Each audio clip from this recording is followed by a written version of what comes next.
하나님의 말씀은 요한복음 20장 19절입니다.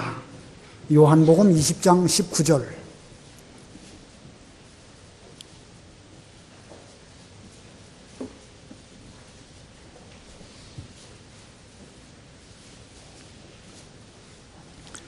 요한복음 20장 19절 마지막 절까지 봉독하겠습니다.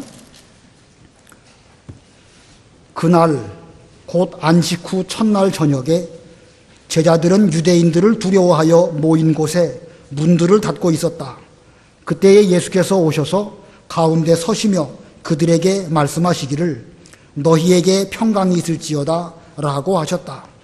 이 말씀을 하신 후에 그들에게 손과 옆구리를 보여주셨다. 그러자 제자들이 주님을 보고 기뻐하였다.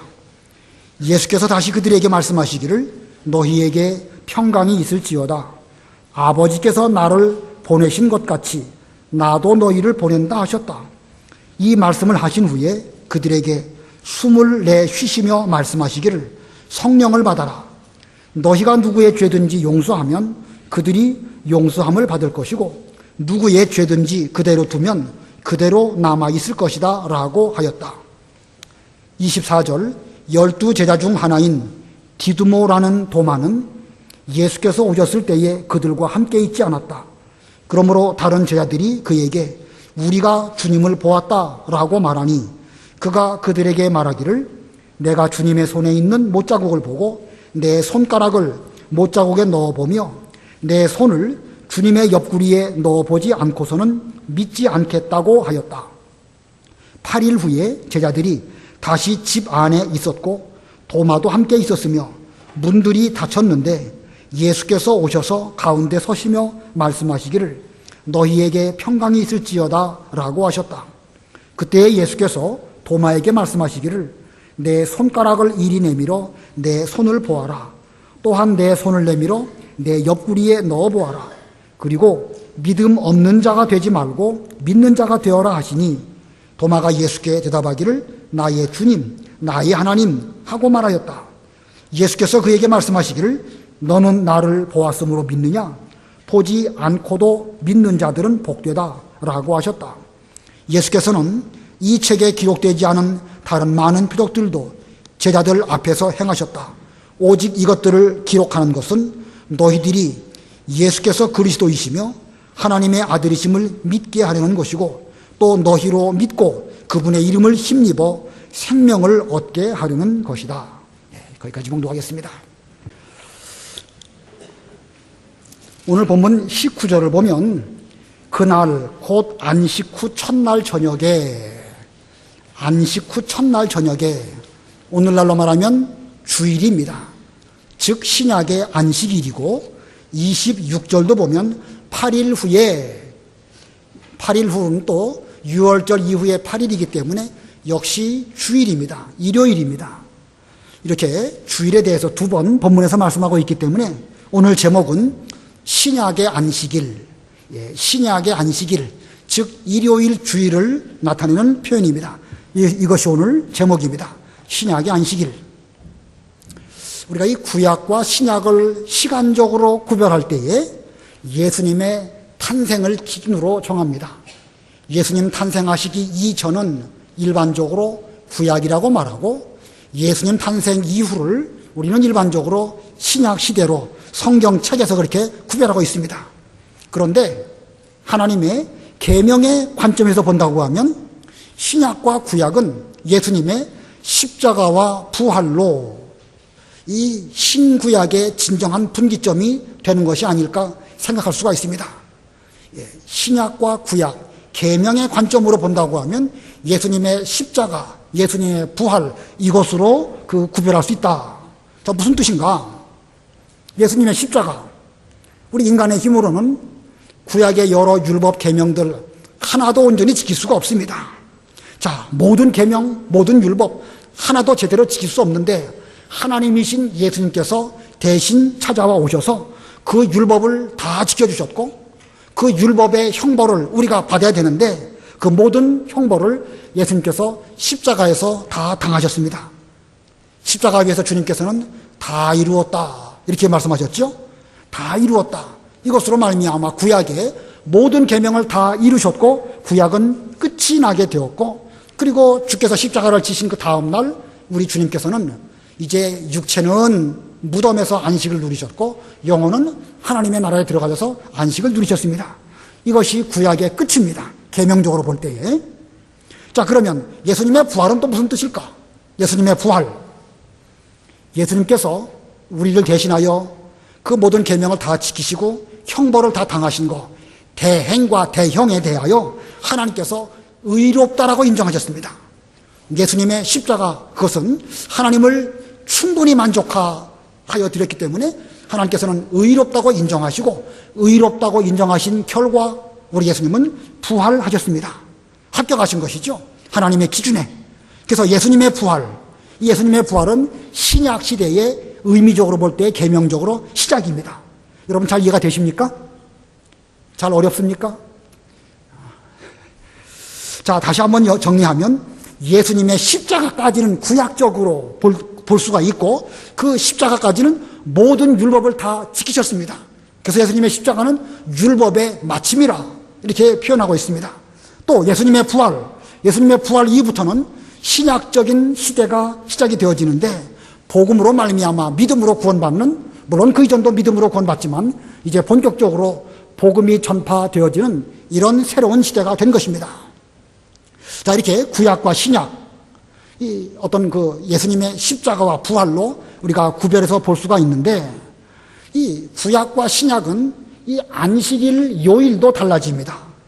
구약은 토요일을 안식일로 지켰고, 신약 시대에는 토요일 다음 날인 일요일을 또 안식일로 지킵니다.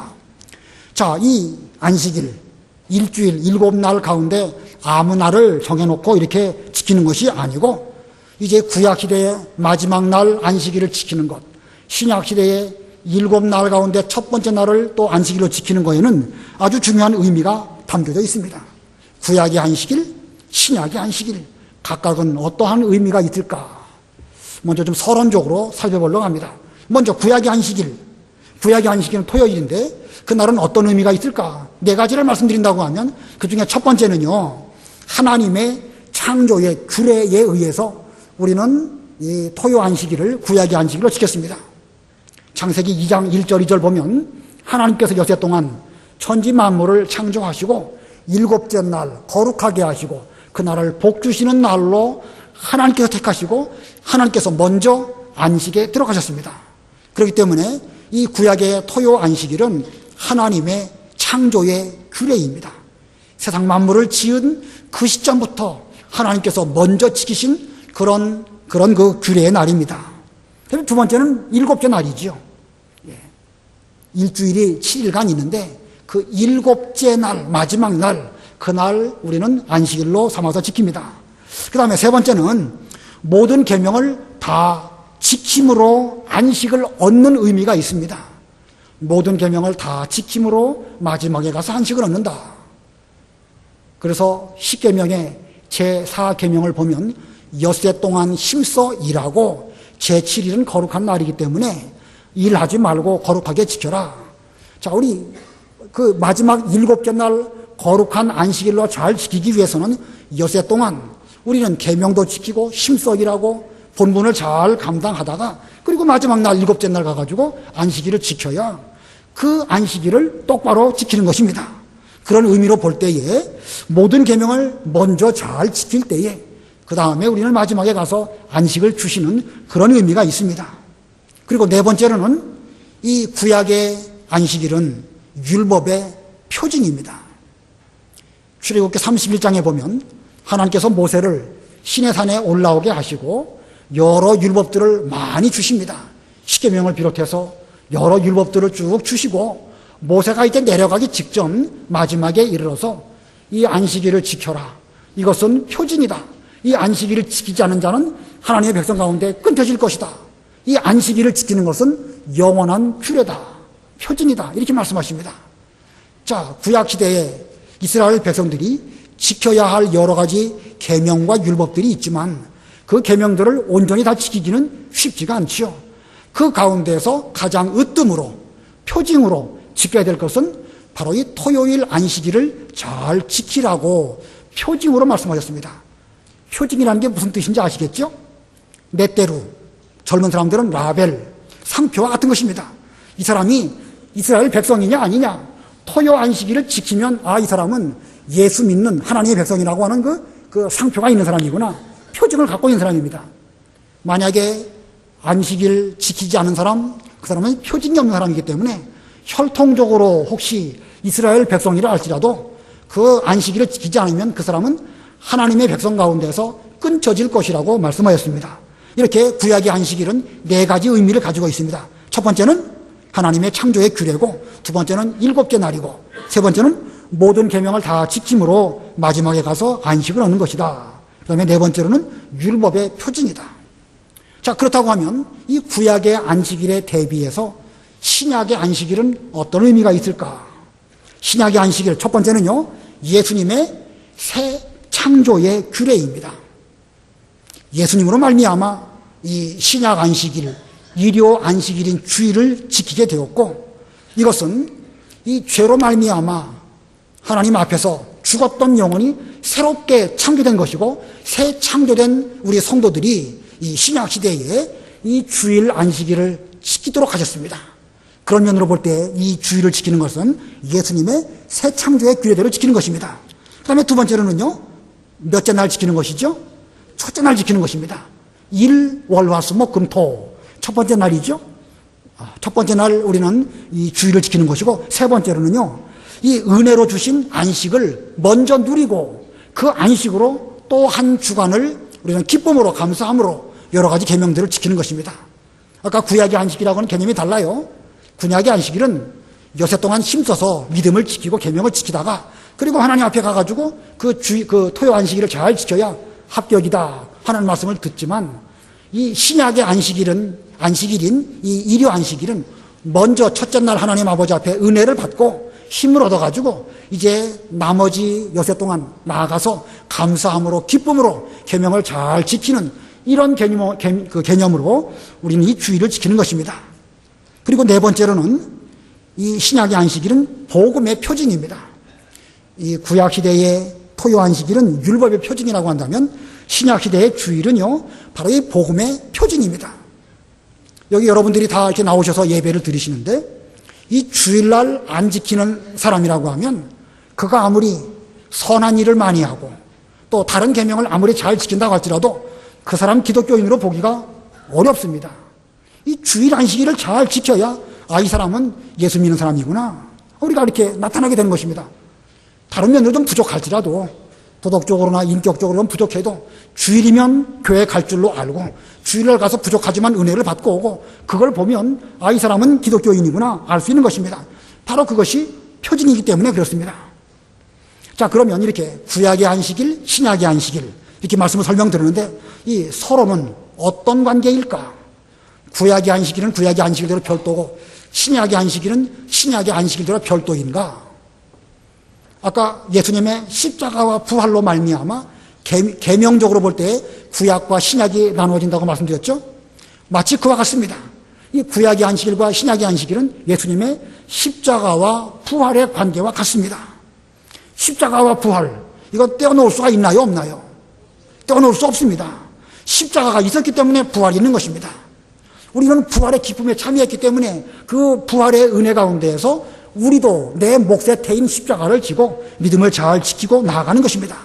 자, 이와 같이 구약의 토요 안식일과 신약의 일요 안식일은 날짜만 달라진 것 뿐이지 의미적으로 볼 때는 근본 정신은 반드시 그대로 지켜야 되는 것입니다. 구약시대의 안식일은 구약시대로 끝이 났다, 신약시대에는 새롭게 지키면 된다, 이런 개념은 옳지 못합니다. 어떤 신학생 가운데에는 구약의 안식일은 구약으로 끝이 난 것이고 신약시대에는 예수님으로 말미암아 새롭게 개혁된 것이다, 그렇기 때문에 구약적으로 주일 지키지 않아도 된다, 이렇게 말하는 신학생이 있습니다. 우리 안암 아파트에 살았던 우리 명륜교회 출신 어떤 신학생이 그렇게 말해가지고 신학교에서 상당한 논쟁을 벌이면서 싸웠던 일이 있는데, 그건 잘못된 개념이에요. 십자가와 부활, 이것은 불과 분의 관계인 것처럼 신약시대의 안식일을 지킬 때에 우리는 구약시대의 구약 성경을 통해서 우리에게 주신 근본 정신대로 철저하게 지켜야 이 시대의 올바른 주의를 지키는 것입니다. 물론 그렇다고 해서 제도와 형식 구약적으로 똑같이 드려야 된다, 소나 양 잡아가지고 피 뿌려가지고 그런 건 아닙니다. 그건 무슨 안식교처럼 그런 개념은 아니에요. 그러나 근본 정신만큼은 결코 변질되어져서는 안 되는 것입니다. 자, 그러면 구약이든 신약이든 이 안식일에 반드시 해야 될 일이 무엇일까? 구약이든 신약이든 이 안식일에 반드시 해야 될 거 뭐겠죠? 예배입니다. 예배. 구약시대의 제사, 그것은 예배입니다. 신약시대의 예배, 구약시대의 제사입니다. 구약시대의 제사를 드린 것은 신약시대의 예배로 전환된 것일 뿐이지 전혀 다른 것으로 된 것이 아닙니다. 그렇기 때문에 오늘날 우리는 이 예배를 제대로 드리는 사람이라고 하면 그 사람은 성도라고 할 수가 있습니다. 자, 오늘 본문을 보면은요, 이 신약 안식일 날 예배가 나오는데 첫 번째 주일은 여기 19절부터 23절까지 첫 번째 주일을 예수님과 함께 드리는 내용이 나오고 두 번째 주일을 24절로 29절까지 또 예배를 드렸음을 본문에서 말씀하고 있습니다. 자, 그런데 이 구약의 제사이든지 신약의 예배이든지 거기에 반드시 빠지지 말고 포함되어져야 할 것, 그것이 무엇일까요? 구약시대의 제사든지 신약시대의 예배이든지 거기에 빠지지 않고 반드시 포함되어져 계셔야 할 분 누구시겠죠? 예수님입니다. 예수님이 안 계시는 그런 예배, 그건 자기들끼리 먹고 놀고 즐기는 것 뿐이지 그건 예배라고 말할 수 없습니다. 구약시대에 소나 양으로 제사를 드렸지만 그들은 장차 오실 예수 그리스도를 믿음으로 바라보면서 지켰습니다. 신약시대의 우리의 예배, 우리 육신 기쁘자고 하기 위한 그런 예배는 그건 예배라고 말할 수 없습니다. 이 예배는 하나님 아버지 앞에서 드리되 예수님께서 우리와 함께 하실 때에 이 예배가 합당한 예배라고 할 수가 있습니다. 우리가 드리는 모든 예배, 예수님을 모시고 예수님과 함께 하나님께 드려지는 그런 예배가 될 때에 거기에서 우리는 은혜도 입고 또 여러 가지 깨닫는 것을 많이 깨닫게 할 것입니다. 자, 오늘 본문에서 이 첫 번째 주일 예배 그리고 두 번째 주일 예배가 나오게 되는데 거기에서 예수님으로 말미암아 예수님의 제자들이 어떤 은혜를 입게 되었는가 간단하게 좀 말씀을 드리도록 하겠습니다. 첫 번째 대지 첫째 주일입니다. 첫 번째 대지 첫째 주일, 첫 신약 안식일이지요. 19절부터 23절입니다. 여기 첫 신약 안식일, 첫 번째 주일, 그 절기로 말하면 첫 번째 부활절입니다.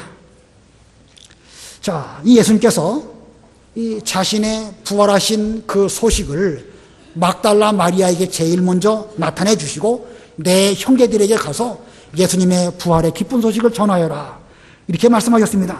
우리가 지난 수요일 날 공과 공부를 통해서 배웠는데 이 막달라 마리아가 예수님을 만난 이 기쁜 소식을 그 주님의 제자들에게 잘 말해 주었을 것이고 그리고 그 부활 주일날 저녁 때에 예수님의 제자들이 모여 있었고 그 가운데 예수님께서 찾아오셨습니다. 19절 20절 읽어보세요. 19절 그날 곧 안식일 후 첫날 저녁에 제자들은 유대인들을 두려워하여 모인 곳들의 문들을 닫고 있었다. 그때에 예수께서 오셔서 가운데 서시며 그들에게 말씀하시기를 너희에게 평강이 있을지어다 라고 하셨다. 이 말씀을 하신 후에 그들에게 손과 옆구리를 보여주셨다. 그러자 제자들이 주님을 보고 기뻐하였다. 예, 여기 모인 곳에 그랬죠? 예, 유대인들을 두려워하여 모인 곳에 문들을 닫고 있었다. 제자들이 지금 한 곳에 모여 있었습니다.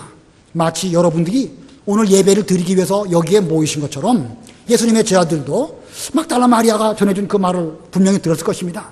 그리고 한 곳, 여기서 말하는 한 곳이 어디인지는 본문에 나와 있지 않지만 우리는 분명 알기는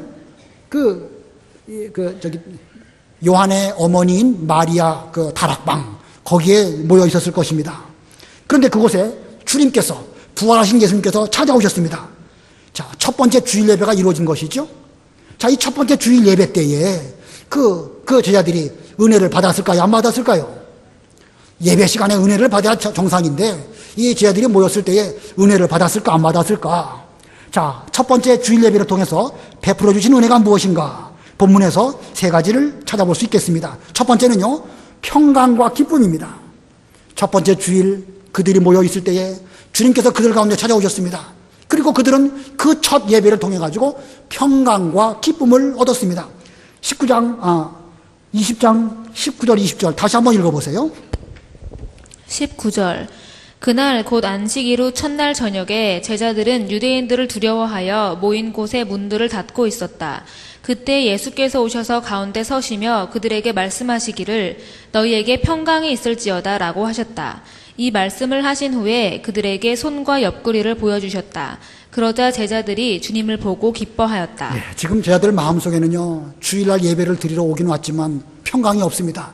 유대인들이 무섭고 예수님의 십자가 생각하면 두렵고 자기들은 뿔뿔이 흩어졌던 그런 죄를 지은 것이 죄 송구스럽고 베드로 입장에서는 예수님을 모른다고 3번씩이나 부르는 것이 여간 송구스러운 게 아닙니다. 그러니 마음이 불편할 수밖에 없죠.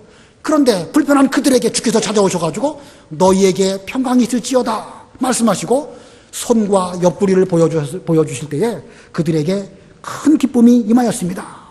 자, 큰 은혜를 입었죠. 평강과 기쁨, 이것은 우리는 이 예배를 통해서 얻어야 할 가장 으뜸의 은혜라고 할 수가 있습니다. 예배를 드리러 모인 우리들은 이 예배를 통해서 평강과 기쁨 반드시 얻어야 할 것입니다. 자, 두 번째는 그들이 어떤 은혜를 입었는가? 두 번째는요, 복음 전도의 사명을 받았습니다. 21절 읽으세요. 21절 예수께서 다시 그들에게 말씀하시기를 너희에게 평강이 있을지어다. 아버지께서 나를 보내신 것 같이 나도 너희를 보낸다 하셨다. 예, 평강이 있을지어다라는 말씀을 또 두 번째 하셨습니다. 그만큼 평강이 중요하기 때문에 절실하게 필요한 것이 이 당시의 제자들이었기 때문에 주께서 다시금 너희에게 평강이 있을지어다 말씀하시고 아버지께서 나를 보내신 것 같이 나도 너희를 보낸다. 하나님 아버지께서 예수님을 이 세상에 보내시고 주께서는 순종해서 이 세상에 오셔가지고 여러 가지 계명들을 다 지키시고 마지막에는 당신의 몸을 산 제물로 하나님께 드리시고 그 모든 사명을 완수하심과 같이 나도 너희들을 보낸다. 지금 예수님께서는 제자들을 보내시는 이 사명을 말씀하셨습니다. 우리 주님께서 목숨 걸고 십자가에 죽으심으로 그 모든 사명을 다 완수하심과 같이 너희들도 나로 말미암아 부여받은 복음 전도의 사명을 잘 감당하라고 그들에게 말씀하셨습니다. 자, 이 사명, 예수님의 이 명령, 한편으로는 두려운 말씀이지요. 주께서 목숨 걸고 이 사명을 완수하심과 같이 너희들도 그런 길을 걸어가라는 것입니다. 한편으로는 그런 사명이 있는 것이 참 가슴 벅찬 일이지만 또 한편으로 볼 때는 두려운 일이 아닐 수가 없습니다. 그러나 주님께서는 사명만 주신 것이 아니고 또 그 사명을 감당할 수 있는 힘도 주십니다. 그래서 세 번째 소지는 성령의 능력입니다. 성령의 능력을 또한 그들에게 주셨습니다. 22절, 23절 읽어보세요. 22절 이 말씀을 하신 후에 그들에게 숨을 내쉬시며 말씀하시기를 성령을 받아라. 너희가 누구의 죄든지 용서하면 그들이 용서함을 받을 것이고 누구의 죄든지 그대로 두면 그대로 남아있을 것이다 라고 하였다. 예수님께서 제자들에게 복음 전도의 사명을 분부하실 때에 단지 가가지고 저들에게 평강만 전하라 이런 것이 아닙니다. 그들이 이 사명을 잘 감당할 수 있는 영적인 무기를 주시는데 그 영적인 무기가 무엇이냐? 성령과 성령의 능력입니다. 숨을 내쉬시며 성령을 받아라 그러셨죠? 여기 숨 내쉰다고 해서 예수님의 숨결이 성령이라 그런 뜻은 아니에요. 여기 이 말씀은 앞으로 예수님께서 보혜사 성령을 보내주실 것인데 그 성령을 받아가지고 그 성령의 능력으로 너희에게 부여된 그 사명을 잘 감당하라 이런 뜻으로 숨을 내쉬시면서 성령을 받아라. 너희가 가가지고 누구의 죄를 용서하면 그의 죄가 용서될 것이고 또 너희가 그대로 두면 그대로 남아있을 것이다. 제자들이 나아가서 죄 용서를 하든지 그대로 두든지 제자들이 자기 마음대로 하면 되겠습니까? 안 되겠습니까? 성령의 분부대로 하는 것입니다. 그러면 성령께서는 임의대로 하실까요? 아니면 하나님 아버지나 예수님의 뜻대로 하실까요? 성령께서 그 일을 하실 때에도 성령은 지금 예수님으로 말미암아 우리에게 그 오신 분이시지요. 그래서 성령을 말씀할 때에는 성령의 탄생을 말하지 않고 발출이라는 표현을 씁니다. 성령의 발출은 하나님 아버지로 말미암아 우리에게로 오시고 예수님으로 말미암아 우리에게 오십니다. 우리에게 오신 성령께서 우리로 하여금 죄 용서를 받게 하든지 아니면 그대로 두든지 성령이 임의대로 하시는 것이 아니라 하나님의 뜻을 따라서 예수님의 십자가와 부활로 말미암아 그 죄 용서의 능력을 베풀어 주십니다. 그러므로 예수님의 제자들이 가서 복음을 전하면서 그들에게, 사람들에게 어떤 하나님의 뜻을 이루어 드릴 때에 성령께서 어떻게 인도하시는가, 그 성령의 인도대로 그 사명을 잘 감당하는 것입니다. 자, 이렇게 이 죄 용서함을 받는 능력, 이것은 성령으로 말미암아 이루어지는 것입니다. 자, 이게 첫 번째 주일날 예수님께서 모인 그곳에 제자들에게 찾아오셔서 그 은혜로운 예배를 이제 드리게 되었는데, 그 첫 번째 주일날 주신 바 은혜가 무엇인가? 세 가지 말씀드렸죠? 첫 번째가 뭡니까? 평강과 기쁨을 주셨다. 두 번째는요, 복음 전도의 사명을 주셨다. 세 번째는요, 성령의 능력을 주셨습니다. 이와 같은 것은 지금부터 2000년 전 주님께서 부활하시고 첫 부활절날 주신 것이지만, 그 은혜는 오늘날 우리들에게도 그대로 선물로 주신 것입니다. 자, 제자들이 첫 예배 때에 많은 은혜를 받았고, 그들은 그 은혜 속에서 또 엿새 동안 살았습니다. 그들이 이제 한 주간의 첫째 날 예수님 통해서 은혜를 받았고, 그리고 엿새 동안 살았는데, 그 엿새 기간 동안 예수님을 또다시 만나는 일이 있었을까요? 없었을까요? 알 수가 없습니다. 성경에는 기록이 없으니까. 그러나 이 요한복음을 기준으로 볼 때에 그 엿새 동안 예수님으로 별도로 만났다는 그런 기록은 없는 것 같아요. 아무튼 알 수 없습니다. 그러나 엿새 동안 그들은 그 주일날 받은 그 은혜를 힘입어가지고 엿새 동안 우리가 어떻게 해야 하나님의 일을 할 수 있을까? 어떻게 해야 은혜와 평강을 누릴 수 있을까? 어떻게 해야 이 사명을 잘 감당할 수 있을까? 그들은 주님께서 주신 그 말씀을 붙잡고 기도하면서 한 주간을 잘 보내다가 또 두 번째 주일을 만나게 됩니다. 그래서 두 번째 대지, 둘째 주일입니다. 두 번째 대지는 둘째 주일, 둘째 신약 안식일입니다. 24절로 29절인데 먼저 24절, 25절 읽어보세요. 24절. 12제자 중 하나인 디두모라는 도마는 예수께서 오셨을 때에 그들과 함께 있지 않았다. 그러므로 다른 제자들이 그에게 우리가 주님을 보았다라고 말하니 그가 그들에게 말하기를 내가 주님의 손에 있는 못자국을 보고 내 손가락을 못자국에 넣어보며 내 손을 주님의 옆구리에 넣어보지 않고서는 믿지 않겠다고 하였다. 11제자 가운데 디두모라고 하는 도마는 그 첫 번째 주일 예배에 빠졌습니다. 그럼 몇 명이 예배를 드렸겠죠? 제자 숫자로 본다고 하면 12제자 가운데 가룟 유다 빠졌고, 지금 도마도 또 마침 거기에 무슨 일로 인해서인지 빠졌습니다. 10명이, 물론 다른 사람도 있었는지 모르겠지만 10명이 예배를 드렸습니다. 주일날 1명, 2명 빠지는 분위기로 가면 그 분위기가 옳지 못한 쪽으로 갈 수 있습니다. 여기 여러분들 주일 예배 잘 오신 거 감사하고요. 이 예배에 빠지는 일 없도록 해야 됩니다. 한 번, 두 번 본인이 빠지면 그 뒤로는 그냥 한 번 빠져도 별 문제 없겠거니 생각을 하게 되고, 1명, 2명 빠지다 보면 3명, 4명 빠지게 되는 것이고, 교회는 예배 분위기가 무너질 수도 있는 것입니다. 이 도마가 첫 번째 주일날 빠져가지고 예수님께로부터 은혜를 받지 못했기 때문에 제자들이 여러 가지 말씀으로 주님을 만났다, 주님이 부활하셨다, 이런 말씀을 전해 주었음에도 불구하고 그는 자기가 보지 않고서는 손가락에 그 예수님의 그 못자국에 손가락을 넣어보고 옆구리에 또 자기 손가락을 넣어보지 않고서는 믿을 수 없다, 이렇게 말했습니다. 자, 이것이 주일 예배에 빠진 사람의 특징입니다. 우리는 도마를 말할 때에 의심 많은 도마라고 말하죠. 뭐 도마만 의심이 많겠습니까? 우리도 마찬가지입니다. 여러분들도 은혜를 받지 못하고 말씀 받지 못하면 의심할 수밖에 없는 것이 인간의 본성입니다. 주일날 빠지면 안 되는 거예요. 그러니까 빠지지 말고 예배를 잘 드릴 때에 우리는 믿음도 얻게 되는 것이고 확신도 갖게 되는 것이고, 어떤 일을 닥치면 그 은혜 받은 그 능력으로 일을 잘 감당할 수 있습니다. 자, 그런데 도마가 이렇게 첫 번째 주일날 빠졌지만 감사하게도 그 다음번 주일에는 빠지지 않고 예배에 참석했고, 그 예배에 잘 참석했기 때문에 그는 그대로 새로운 또 은혜를 입게 되었습니다. 여러분도 주일날 예배를 빠지지 말아야 되겠지만, 혹시 빠졌다, 지금까지 빠진 것은 회개하시고 앞으로는요 그 주일 예배 빠지지 말고 잘 참석한다고 하면 지나간 것은 지나간 그대로 이제 두고 새롭게 주님께서 우리에게 은혜를 주실 것입니다. 자, 도마가 이제 두 번째 주일날 이렇게 예배를 드리게 되었는데 어떤 은혜를 입게 되었는가? 저 두 가지 소지를 말씀드리면요. 첫 번째는요, 의심이 변하여 확신이 되었습니다. 의심이 변하여 확신이 됨. 본문 26절, 27절 읽어보세요. 26절. 8일 후에 제자들이 다시 집안에 있었고 도마도 함께 있었으며 문들이 닫혔는데 예수께서 오셔서 가운데 서시며 말씀하시기를 너희에게 평강이 있을지어다 라고 하셨다. 그때 예수께서 도마에게 말씀하시기를 내 손가락을 이리 내밀어 내 손을 보아라. 또한 내 손을 내밀어 내 옆구리에 넣어 보아라. 그리고 믿음 없는 자가 되지 말고 믿는 자가 되어라 하시니. 예, 첫 번째 주일날 예수님께서 제 아들에게 나타나시고 한 주간 동안 또 이렇게 시간이 지나간 뒤에 그리고 또 나타나셨습니다. 그리고 말씀하시기를 너희에게 평강이 있을지어다.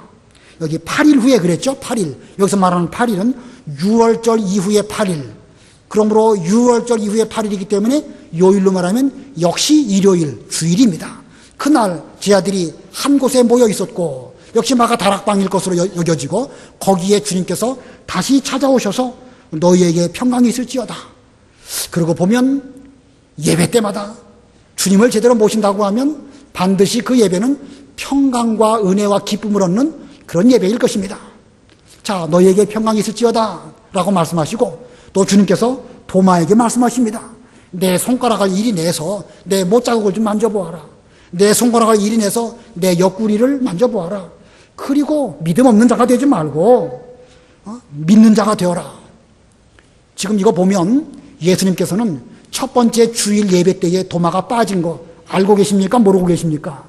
알고 계신 거예요. 여러분 빠지면은요, 목사는 모르고 구역장은 몰라도 예수님은 다 아셔요. 주일날 빠지지 않아야 됩니다. 오늘 제가 여러 가지 말씀을 많이 드리지만 가장 중요한 핵심은요, 주일 예배에 빠지지 말라는 것입니다. 주일 예배에 빠지지 않은 사람은요, 은혜도 받고 힘도 얻습니다. 그러나 주일 예배에 빠지는 사람은 밖에 나가서 별의별 큰 일을 많이 한다 할지라도 그 사람은 기독교인 자격 없습니다. 반드시 주일 예배에 빠지지 않는 그런 우리들이 되어야 됩니다. 자, 이렇게 주님께서 믿음 없는 자가 되지 말고 믿는 자가 되어라 이렇게 말씀하셨습니다.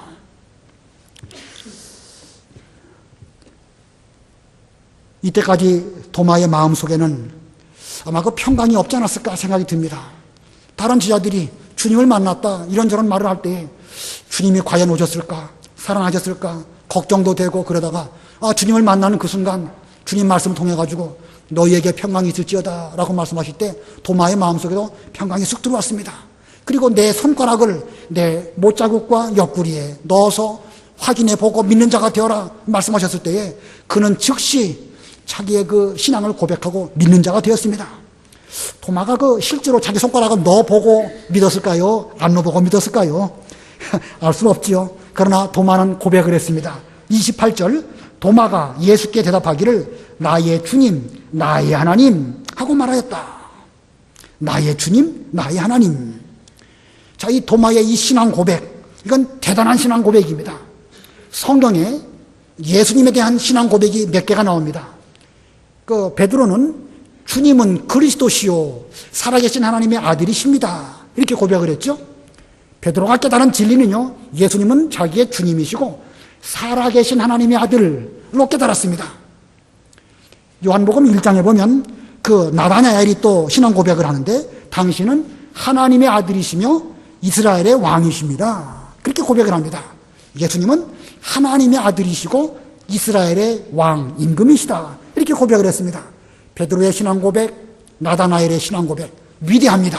그러나 그 위대한 신앙 고백보다 한 걸음 더 나아가서 도마는 예수님을 두고 나의 주님, 나의 하나님, 예수님을 하나님이라고 불렀습니다. 이런 그 도마의 신앙 고백 속에서 우리는 삼위일체의 교리를 깨닫게 되는 것입니다. 성경에 삼위일체라는 용어가 나오나요? 안 나오나요?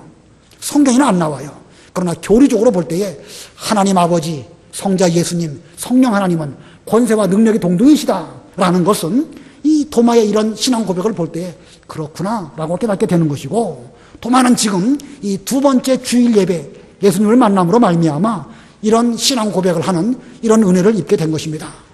자, 그의 의심이 변해서 확신이 되었고, 그 다음에 또 두 번째 소지는 믿는 자의 복을 깨닫습니다. 29절 읽어보세요. 29절. 예수께서 그에게 말씀하시기를 너는 나를 보았으므로 믿느냐? 보지 않고도 믿는 자는 복되다 라고 하셨다. 예, 부활하신 예수님께서 보고 믿는 것도 좋지만 보지 않고 믿는 자가 더 복되다. 아무튼 이 믿는 것이 중요한데, 믿는 것은 눈으로 보고도 믿는 사람도 있을 수 있지만 보지 않고 믿는 자가 더 복될 것을 말씀하였습니다.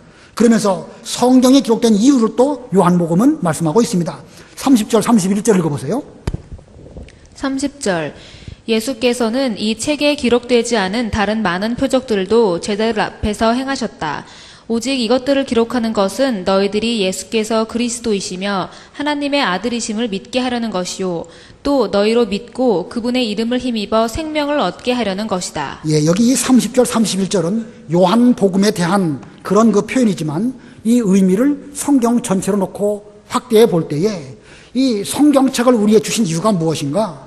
우리가 우리 눈으로 보고 믿으려고 하지 말고 성경에 기록된 것을 봄으로 말미암아 이 말씀을 통해 가지고 믿는 자, 그 사람이 복되고, 이 성경을 통해서 예수님은 그리스도이시고 하나님의 아들이심을 믿게 하시려고 이렇게 성경에 기록되어졌음을 우리에게 말씀하고 있습니다.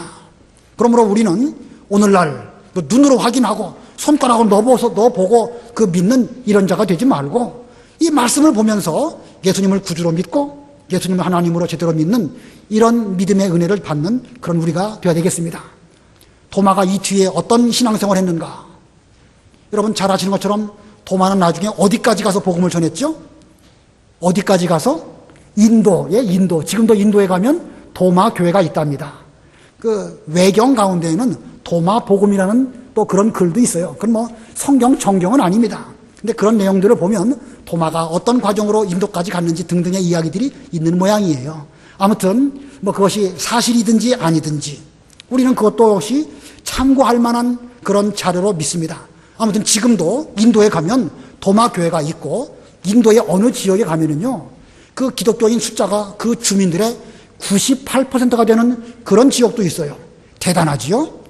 도마가 거기 가가지고 복음을 전했기 때문에 지금 어느 지역의 기독교인 비중이 98%나 된답니다. 도마가 얼마나 훌륭한 하나님의 일을 했는지 잘 알 수 있습니다.